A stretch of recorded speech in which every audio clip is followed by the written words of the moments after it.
Wilujeng Bapak, Ibu lan sedulur-sedulur katresnan, kados pundi kabaripun?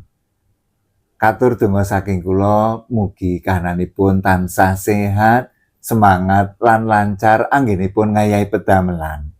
Amin.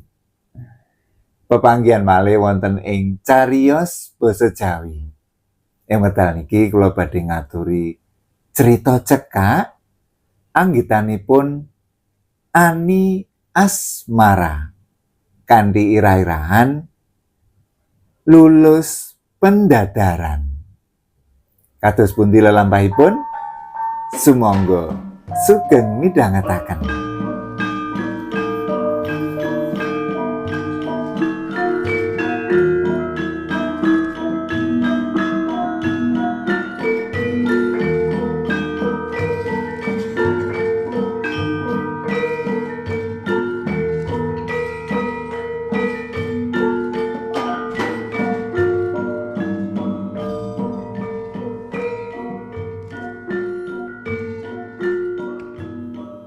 Kegawa awak saya, sisihanku wis turu angler sanding nani. Aku ora wani gugah. Pancen sedina muput sasat rewang ana daleme Bu Sasra. Lagi duwe gawe mantu. Sisihanku dipasrahi maesi manten sauba rampene komplit nganti tekan dekorasi pisan. Mulihe wis meh jam 1. Mula tekan ngomah terus ambruk ing peturon. Turu. Bengi kuwi mripatku isih kancilen, durung gelem turu. Wis mapan turu ana sandinge sisihanku. Mripat ora gelem merem. Mula aku banjur mapan lungguh ing meja tulis karo nyrumput wedang kopi kang isih setengah gelas. Album gede kang temumpang dhuwur rak buku tak jupuk, nuli tak olah-alik. Bareng tekan lembaran sing ana gambare Kenya Sulistya ing rupa pawakane ramping nawon kemit, mripate lindri-lindri, pasuryane bunder, aku mandeg. Nyawang gambar mau kanthi mesem. Hatiku krasa tratapan. Kelingan lelakonku setahun kepungkur sadurunge aku kawin karo ibune Nani. Arane Jeng Widowati. Tujune aku bisa lulus ing panggoda. Saumpama ora, kiraku Jeng Widowati ora sida dadi sisihanku.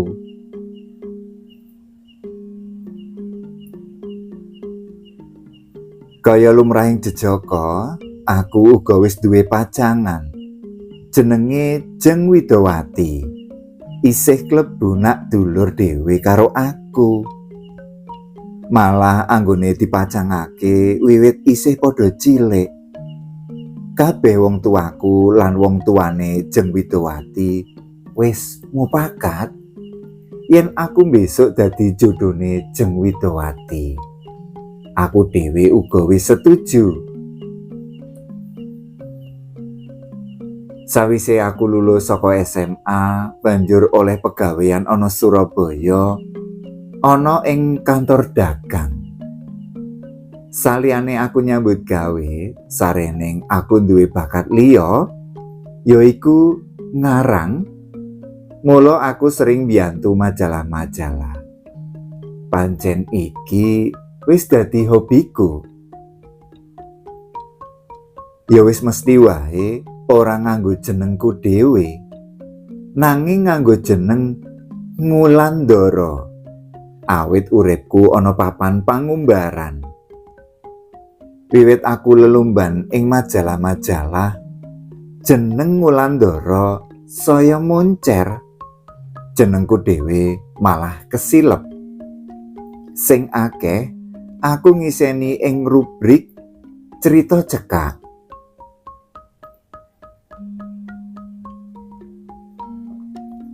Sarening urip ana kutha gedhe, mula tepunganku ya saya akeh. Ora mung bocah-bocah lanang wae. Dalasan bocah wadon uga akeh. Kang mangka prawan-prawan Surabaya ayu-ayu, gandes-gandes modern. Yen ati ora kuat, bakal kecantol temenan. Aning embuh apa, atiku teko isih mantep karo pacanganku. Jeng Widowati, kang dak tinggal ana desa Kalibening. Sesasi sepisan aku kirim layang marang dheweke, lan aku uga nampa wangsulane. Nanging bareng pagaweanku sering keliling, aku banjur wiwit arang-arang kirim layang marang Jeng Widowati amarga saka akehing pegaweanku. Mulai saka kantor wis kesel, terus mapan turu. Esuke mruput menyang kantor, terus awani keliling.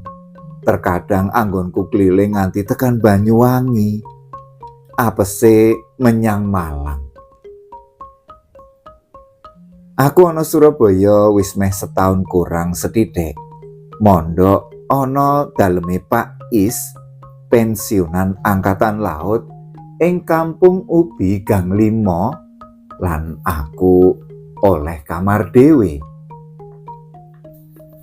Nuju wayah jam 5 sore, aku kebener lagi adus, banjur ditimbali Pak Is ana njaba. Nak Widodo, wonten tamu putri ayu sanget badhe pinanggih panjenengan, Nak. Sinten, Pak? Punapa dekning ingkang asring mriki? Oh, sanes niku, Dek. Kula nembe sumerep. Larenipun langkung ayu ketimbang dekning. Oh, inggih, Pak. Ngapunten, kadhawuhan tenggo rumiyin. Nggih, Nak. Adusku kepeksa dak rampungi. Bubar adus aku dandan terus nemoni tamuku. Tekan njaba, aku kaget banget. Pancen tamune ayu temenan. Pawakane ramping, cilik dhuwur, raine bunder, mripate blalak-blalak, irunge ngrungih, dadane isi. Weruh rerupan kang ayu kaya mengkono nganti aku ndomblong panyawangku. Gosok baline tamuku mau terus ngadeg, ngulungake tangan karo celathu. Menapa leres ngriki dalemipun Mas Widodo utawi Wulandara? Makdeg, atiku tratapan, anggonku salaman nganti suwe. Inggih leres, kula piyambak. Panjenengan sinten, Jeng? Dipun tepangaken kemawon, kula anggrahini. Wangsulane kanthi mesem, deki ing pipine saya nambahi sulistiane. Oh, lah dalemipun pundi, Jeng? Kula inggih ngriki kemawon kok, wonten Jalan Rembang. Lah kersanipun kados pundi? Nuwun sewu, monggo lenggah rumiyin. Nganti lali ora nglenggahake tamune. Karo ngeculake anggonku salaman.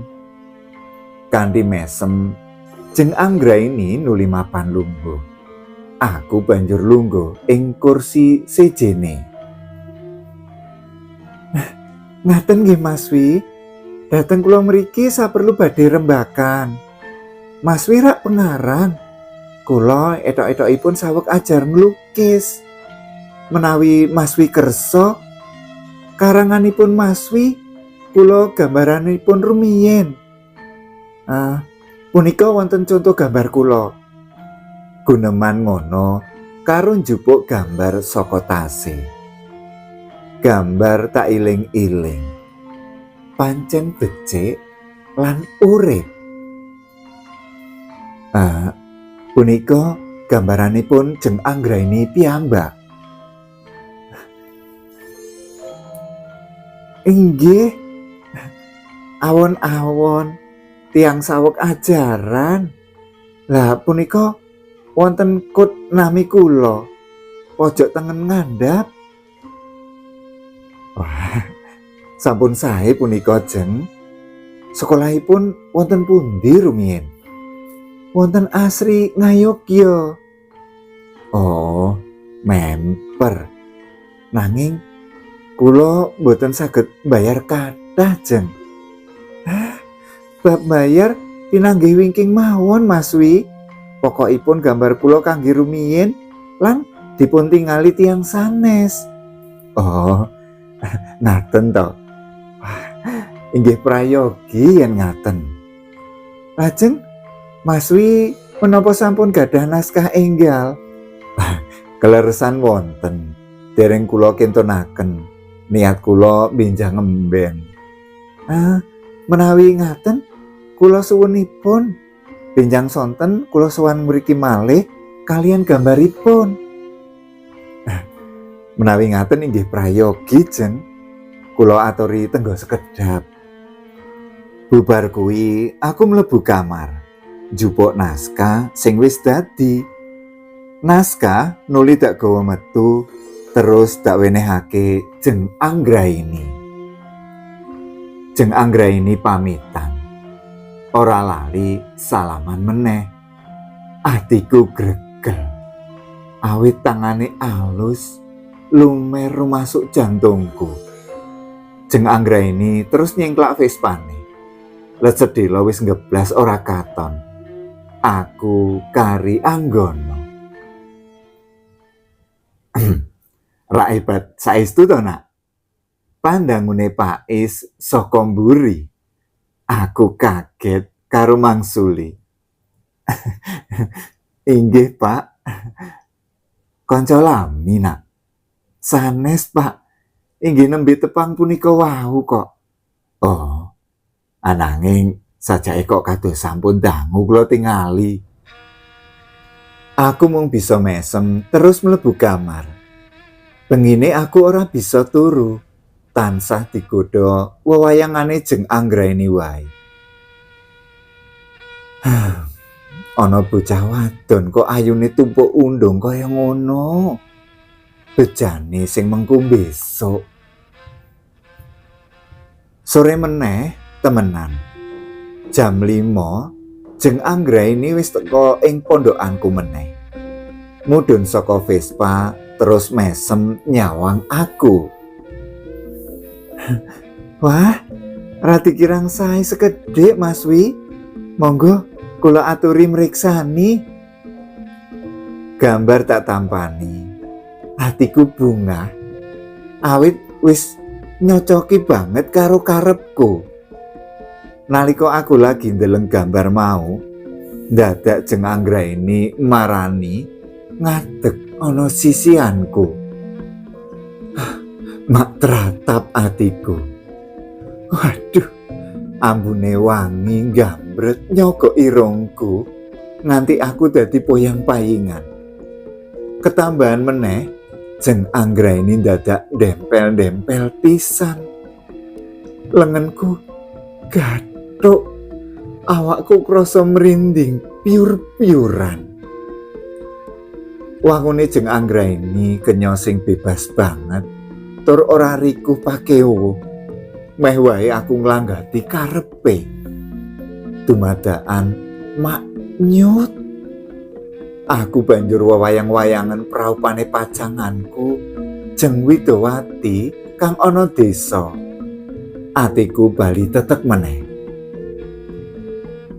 Nganti ping 5 jeng anggraini teka podokanku, kekendelane saya suwi saya tambah.